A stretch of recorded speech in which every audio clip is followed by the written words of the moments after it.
Hello, and welcome. We are doing another review. I'm reviewing Raw this time. Raw this week was the follow-up to the very mid Royal Rumble pay-per-view or premium live event now. We can't forget, you do not pay per view anymore. You stream it on Peacock or the WWE Network. I mean, you can still get it on pay-per-view on, I think it's got BT box office, but forget about that. We're talking about Raw for the 30th of January 2023, the final Raw of January, just 11 more months to go. And this week was all about the Bloodline. No, it had nothing to do with the Bloodline. There was only a recap of what happened on the Royal Rumble. So no new information there, so we'll have to wait till Friday. The only bit of information we got is to tune in on Friday for SmackDown. But Raw was its own show, and it kicked off with Cody Rhodes coming out and kicking off with the promo we all kind of expected. I won the Royal Rumble, I'm going to do it for my dad, etc, etc. But then, the angle of the night started. Finn Balor, followed by the Judgment Day, confronted Cody and said that they want to face him, and Finn Balor has an issue with Cody Rhodes stealing all of his stuff. The Too Sweet and the Bullet Club references, to be exact. Which is interesting. I mean, it was, a big main event match. It's just not exactly the premise I wish these two were going to face off, because it felt very predictable. I think anyone who's been watching wrestling for a while, or even just a little bit, knows that Cody's probably not going to lose until either WrestleMania or until after WrestleMania at some point. But I can't imagine, considering the promo Cody Rhodes confirmed for everyone he will be facing Roman Reigns at WrestleMania, and the fact that Roman Reigns won't be in the Elimination Chamber match. Roman Reigns is essentially going to have 62 days off defending his championship, which makes sense. As I said in my Royal Rumble review, I think they'll probably try and protect Roman Reigns and make sure he doesn't get injured.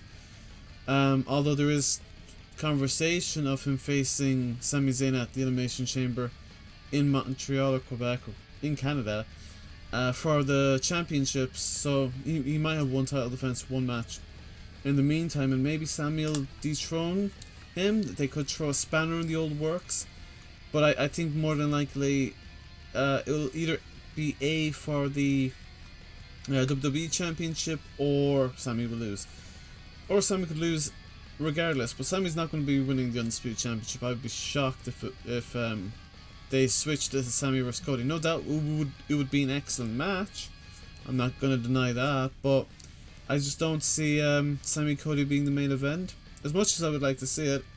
I think Roman vs Cody is the way they're going to go, but nevertheless, they could switch things up. We could get a last minute spanner in the works. But that is the opening segment. Finn Balor challenges Cody Rhodes to a match later in the night, and that would be the main event, and I'll talk about that a little later. But to finish the segment, Edge decided he was going to get some revenge, or more revenge, on the Judgment Day, and Cody Rhodes got caught up in a brawl, and it was a pull apart brawl. Some exciting stuff, but again, you kind of know what's coming. Now, instead of talking about it like match for match for match, I'm just going to kind of break it down into sections. We had the Elimination Chamber qualifying matches, which featured Seth Rollins defeating Chad Gable, and which was probably, aside from the main event, the match of the night. It's Seth Rollins, Chad Gable. They're both solid competitors. You know you're getting a competitive matchup. The only kind of issue I had, or umbrage I would take with this match, would be the fact that Seth Rollins continues to kind of sell the knee and then just forget about it. It's just what Seth Rollins does, but he doesn't need to do it every match. No. But yeah, Seth Rollins defeats Chad Gable, as we all knew immediately.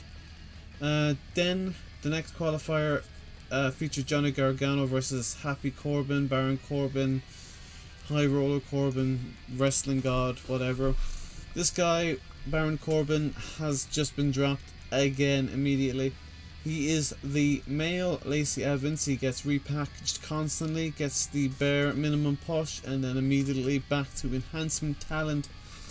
He is now putting Johnny Gargano over, which pretty much cements him as a enhancement talent, a guy just to get over the next NXT star again. So I don't even know why pay JBL just to sit in the corner of Baron Corbin for him to lose.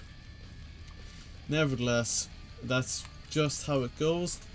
Bronson Reed, they're giving a massive push to him. He defeated Dolph Ziggler, definitely a legit competitor. Dolph Ziggler, definitely not been enhancement talent for the last decade. But no, Bronson Reed's, look, he's a top star. He's a fantastic worker. He did phenomenally well in New Japan when he got shockingly released from NXT. I think a year ago. He went and had a stellar run out in Japan, I believe, and I think there was even talk of him working with Okada. I'm not too sure, but people were quite happy with him in Japan, enough so that Triple H really wanted to bring him back anyway. And now he's going to be in the Elimination Chamber. Oh yeah, besides, I forgot to mention that this is Elimination Chamber, if you didn't know, it's not for the WWE title, it's not for a chance at the WWE Championship, it's actually for Austin Theory's US Championship. Which Austin Theory had a segment later in the night where he was on MVP's lounge. He said it should be the Austin Theory live show. MVP, spoke to him a little bit. They talked about Bobby Lashley, they talked about Brock Lesnar, they talked about how Austin Theory's probably scared to get back in that chamber. All set up for the Elimination Chamber pay-per-view. All good stuff. Io Sky defeated Candice LeRae, the only women's match of the night. They're still pushing hard on Io Sky. They've seemed to be pushing harder on her to be a singles competitor, because, being completely honest, like, the women's tag team division is just completely irrelevant. Like, we've been waiting for Toxic Attraction to be called up for what feels like months now. Io Sky has not defended the women's tag team titles. I don't know when the last time they did it. It was definitely before Survivor Series. I'm pretty confident saying that. So I just don't know why bring these championships back if there's no, feel to have these belts, featured regularly in title matches. That's just me. I don't see the point in having championships if you don't want them to be defended on TV. Or on premium live events if you don't feel they can draw. But I'm happy for Io Sky. I really like her. Candice LeRae is a solid performer, but I think Io Sky prints money. I think she's phenomenal. She's a fantastic worker, great look, and I think there's only good things for her, provided that she can overcome the Charlotte Flair, Bianca Belair monopoly over the women's division. I think there's great things for Io Sky. There was a promo backstage. We saw the return of Carmella, though. Jesus, Seth Rollins really loves running into those ropes. Go, Seth Rollins, go. Now, getting back to the action. Asuka showed off a new character in the return of Carmella. Carmella, for some reason, wasn't available for the Royal Rumble, but she was available for a backstage interview on Raw. Asuka approached her, revealed that she bleeds blue now. The blue was coming out of her mouth. Carmella wasn't particularly impressed and decided to go to the back. Overall, I'm excited to see where Asuka goes. Rhea Ripley called out Charlotte Flair for WrestleMania, choosing Charlotte Flair because of the fact that Rhea Ripley lost to her in the COVID Mania year. That really weird year where Charlotte Flair opted to go for the NXT Women's Championship over the Raw SmackDown one because that decision made sense. But yeah, Rhea Ripley wants her revenge. Bit disappointing. They had really set up, they did a couple of backstage segments of Rhea Ripley and Bianca Belair crossing paths, and it looked very much like they were teasing that matchup, and from looking online, most people, the reception to it was very welcoming. So I think most people were surprised that instead of us seeing Charlotte Flair versus a female wrestler on SmackDown, she's facing Rhea Ripley, which is okay, and I hope Rhea Ripley can get her win back, because I frankly think Rhea Ripley is a great champion, but the problem there is either Rhea Ripley wins and will be on SmackDown, and well, you know, it's not like they're gonna have both belts on Raw. I mean, they could, but it's not likely. The problem there is obviously, as you may have guessed, is if Rhea Ripley goes to SmackDown, Judgment Day is on Raw. You know, I'd be sad to see them split Rhea from the group, and I think she would lose a lot of momentum. Now, on saying that, they could move Judgment Day to SmackDown with her. Not like they're doing much else on Raw. Or, you know, Dominic Mysterio without Rhea Ripley, it feels like half an act for him. Rhea Ripley would do just fine, but I hope Judgment Day isn't just a launching pad for Rhea's career. I think they still have plenty of firepower, plenty of steam behind them, so I hope they can go forward, but I'm not sure. I don't know where it's gonna go. But that is, I believe, all the women's segments of the night. The Miz came out, probably what was his best promo for a while. That's really went down well. He was complaining, and quite surprisingly, he wasn't involved in any of the qualifiers. And he was complaining that he was ganged up on in the Royal Rumble, and he was the first person to be eliminated. So he had some complaints. Adam Pearce came out and he said, "You're always complaining. And I actually know somebody else just like you who wants an opportunity. Welcome the newest member of the Raw roster. The anticipation builds. And out comes Rick Boogs. To absolute crickets." Rick Boogs, I mean, nothing against Rick Boogs, but it wasn't particularly, I don't remember anything about Rick Boogs, to be honest. I completely forgot what happened to him. They showed the replay of what happened to him during Mania when him, Shinsuke were challenging the Usos in a very predictable match where we kind of all knew where that was going to go.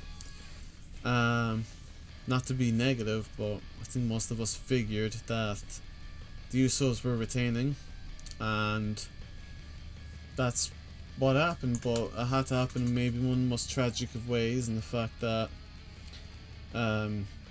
Rick Boogs attempted to slam, I think it was Jey Uso, and his freaking leg just caved in or crippled completely, and they had to just do an impromptu finish, and that was Rick Boogs out for almost an entire year. He beat Rick Boogs. Miz wrestled probably his 100th match in a suit at this point. The amount of times the Miz done that whole "I'm in a suit" gimmick and damaged a very expensive suit. I don't know. Miz is very much limited. There's only so many things he's gonna do. We've seen Miz do absolutely everything he's ever gonna do. He even says in his promos every week, telling us that he's pretty much done it all, and there's not much more he really can do. But that is how that goes for the Miz. He loses to Rick Boogs in a fairly easy match for Rick Boogs. No offense really from the Miz aside from a slap. Rick Boogs tried his best to try and get the crowd. They weren't really cheering anything tonight except for Cody Rhodes and Edge. But obviously it's not a great start considering you're back and the crowd don't really give any interest or give you anything.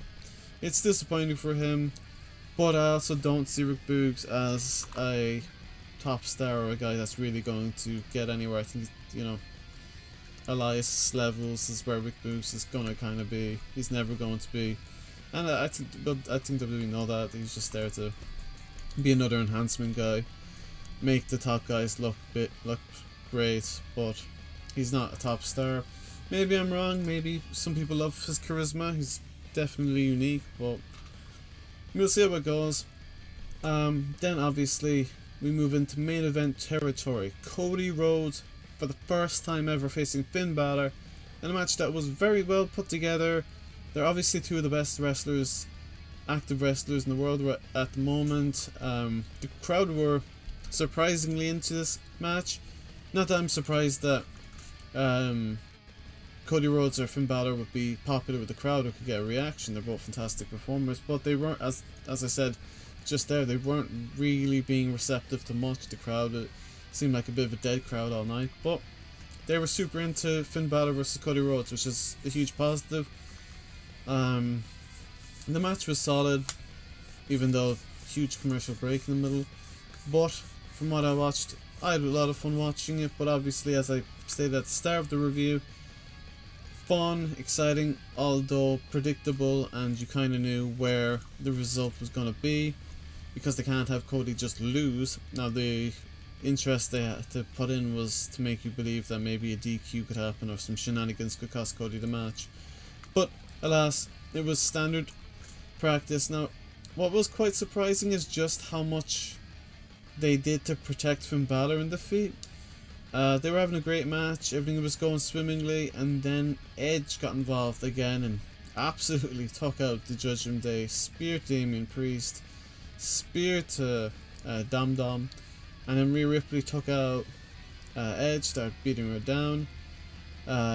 Then the Glamazon appeared, speared Rhea Ripley, laid her out. Edge then went over to the top rope and distracted Finn Balor while he tried to do the coup de grace on Cody Rhodes. Misses. The distraction was enough for Cody Rhodes to recover, gets out the way of the coup de grace, and then hits the, what's his name, the Crossroads 3 times on Finn Balor. Surprisingly 3 times, wherein just once for the victory. I'm not sure if I'm a big fan of Cody Rhodes whipping out a triple Crossroads just on a regular Raw main event, but if they want to make it look like it's difficult to beat Finn Balor, I guess that's the way to do it. But overall, I feel like this was an episode of Raw that you could have missed. Not a bad episode of Raw, but I just don't think there was anything particularly special, and I think you could have kind of, you know, just saw the match card I'm presenting you in front of, not told you who won the matches, and you would kind of figured for yourself. Kind of predictable. You didn't miss really anything necessarily crucial. Roman Reigns wasn't on the card. Cody Rhodes is looking like he's going to be the top guy on Raw, so that's why I kind of think that he's going to win the WWE Championship and off of Roman Reigns, and I don't think Sami Zayn. I think Sami Zayn will lose, which is kind of sad. You would like the big hurrah thing, but going into Mania, I don't see Finn Balor really being the guy. Not Finn Balor, sorry.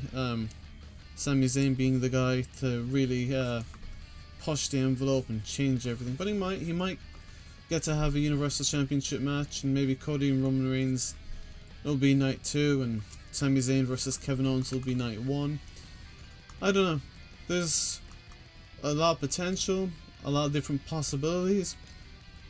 But overall, I just thought Raw was, this week was quite skippable, because I think it was just post-hangover syndrome of a premium live event. We'll see on SmackDown. Also, SmackDown is now just the A show. That's where all the effort goes in. And we will see, hopefully next week things will start picking up. They'll finish off the qualifiers for the Elimination Chamber, and we'll see what angles and new angles we get for the Elimination Chamber, because they didn't really set up a huge amount other than Charlotte versus Rhea, which is going to be interesting how they handle it. You know, because it's a cross-brand feud, whether Rhea will show up on SmackDown or Charlotte will be on Raw, what the actual how much the divide will be. But overall, I would give Raw a 5 out of 10. Not a show I'm going to be remembering next week, not a show I'm going to be watching again for sure. Average Raw, nothing particularly bad, nothing particularly good, just a, you know, aside from the main event was good, but I'll give it a 5 out of 10. Hope you have an awesome day, and don't forget to comment down below, and goodbye.